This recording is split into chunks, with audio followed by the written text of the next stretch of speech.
So I came across this. Had a wheel bearing put on and the wheel fell off. So I just stopped to make sure they were okay. That sucks.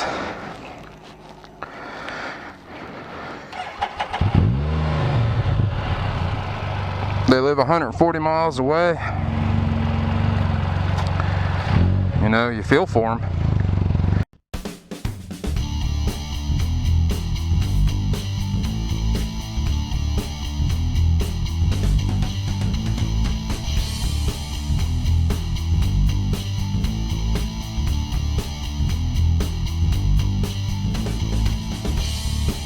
Welcome back, everybody. It has been a miserable last 2 weeks. We've had negative degree weather at night, getting down to negative 10 without the wind chill. And then the highs have only been in the teens. So this poor spider has been sitting here in the snow. And I'm going to try to get it out of the yard. It is 23 degrees today, and I am going to go for a ride.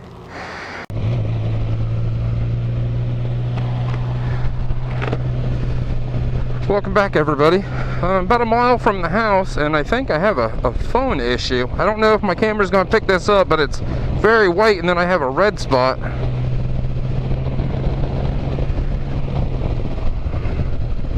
So I need to pull over.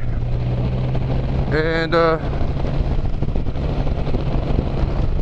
never mind, we're good.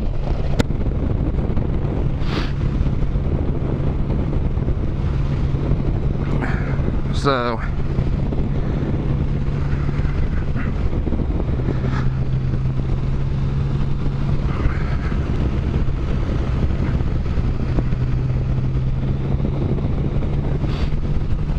it's an absolutely beautiful day out, if you don't mind it being colder than cold. We've had quite a bit of snow, and the temperatures have absolutely, for the last 2 weeks, have been the coldest temperatures I've seen in Ohio. Normally this time of year the low is about 25 degrees and the high is, you know, 32, 35, which I don't have a problem riding in. But with it being down to negative 10 at night and only into the barely into the, and sometimes not even into the teens, you know, we've had some highs, high temperatures of 10 degrees above. That's not counting wind chill. And when you're on the Spyder, wind chill doesn't mean anything because you're going to be blasting down the road at ungodly speeds. So wind chill is going to be whatever you're riding. So 2 weeks off the Spyder, I think I have absolutely lost my mind. It's normally not into January where we get, you know, a week or so of temperatures this cold. So this is, you know, very uncommon for this part of Ohio.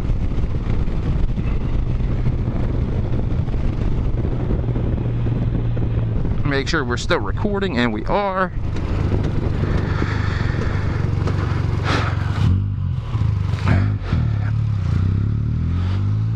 So, been looking forward to this ride all day.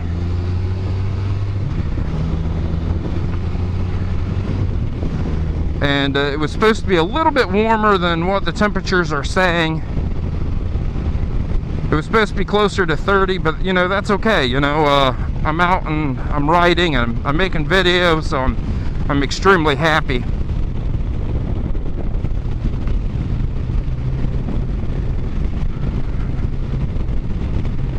So a couple updates with the old Spyder. I pulled the trigger and I bought a rear shock for this thing. I don't know if I made a mistake or not. And why I say that is I went ahead and I just got the occasional 2-up shock from BRP. And it comes as an assembly, and you get the shock and you get the spring and it's all together. and you just bolt it on your Spyder, and it's good for occasional 2-up riding. It's the exact same shock, I do believe, with the exact same amount of travel, which is not a lot on an F3. From looking at the shock, it looks like maybe 2.5 inches of total travel, but you have a 1-inch rubber block in there. So not a lot of travel. And I know there's better shocks. You know, I'm not here to say that I got the BRP shock because I think it's the best shock for this Spyder 2-up, because it's not. There are a lot better shocks out there than the occasional 2-up BRP shock. The reason I went ahead and bought the Bullet and purchased that shock was I have 1 year left on the warranty on this Spyder.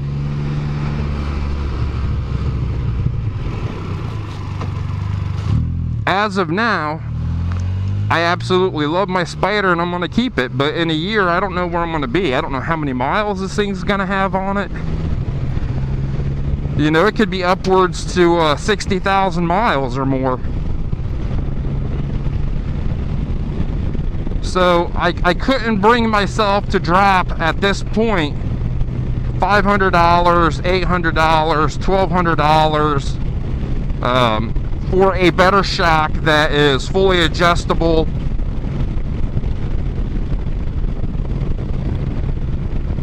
So that is why I went ahead and just spent the $200 and ordered it off Amazon. You know, it will it'll do.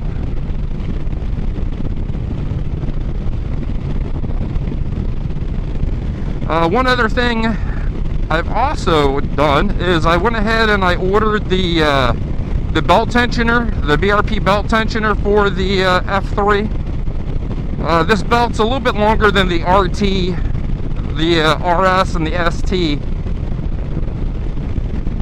And a lot of people complained about the belt vibrations. So BRP made a very reasonable tensioner for it to help with the vibration of the belt.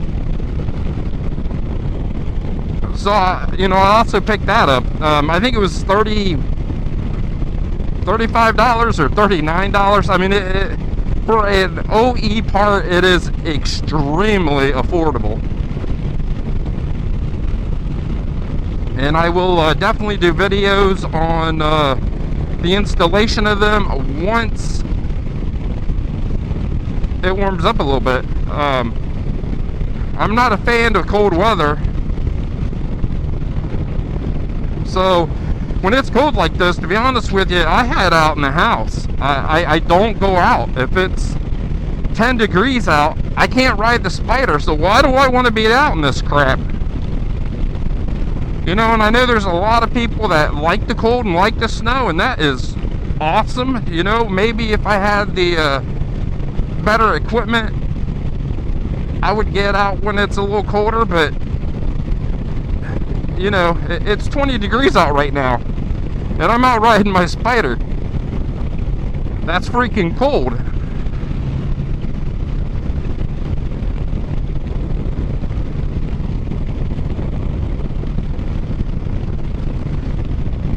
You know, and I know there's a lot of people that have been out in colder weather than this. You know, I have without heated gear, but I had a little bit more wind protection, so.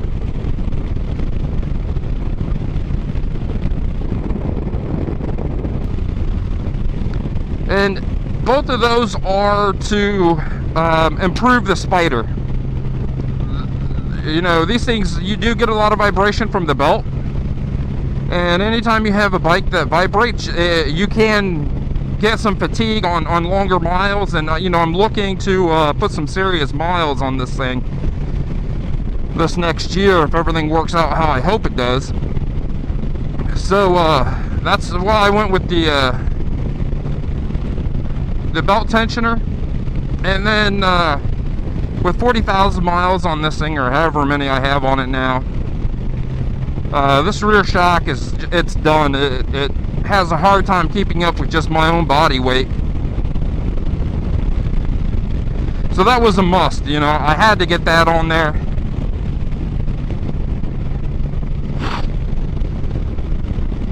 So, you know, I'm looking forward to getting both pieces and getting them on this thing and taking it out and seeing how she rides. And, you know, I don't have I'm very realistic with this rear shock. You know, I really spent some time. I took about 2 months really trying to figure out what shock I wanted to go with. And if I was to replace this shock when I first got this thing, I think I'd go with the Aoki, I think it's Series 2 shock. It runs about $500. They build it to what the intended purpose is: your weight, your passenger's weight, how often do you ride 2 up. You know, that's the shock I probably would go with. And, you know, I might, if I keep this thing for another 2 years, you know, that BRP shock's not going to last forever. You know, if I get one good riding season out of that shock, you know, that could be 30,000 miles and that shock could be done. So that's the new update on the Spyder. Starting to get some parts for it. Can't wait to start working on it once this weather breaks. I cannot tell you guys how much I've looked forward to this ride.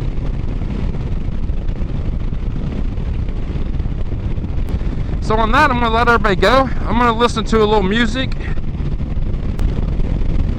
So stay safe, everybody. Thank you for watching. I'll come back hopefully in a few days, but more than likely it's going to be another week before I can get a video out. Take it easy, everyone.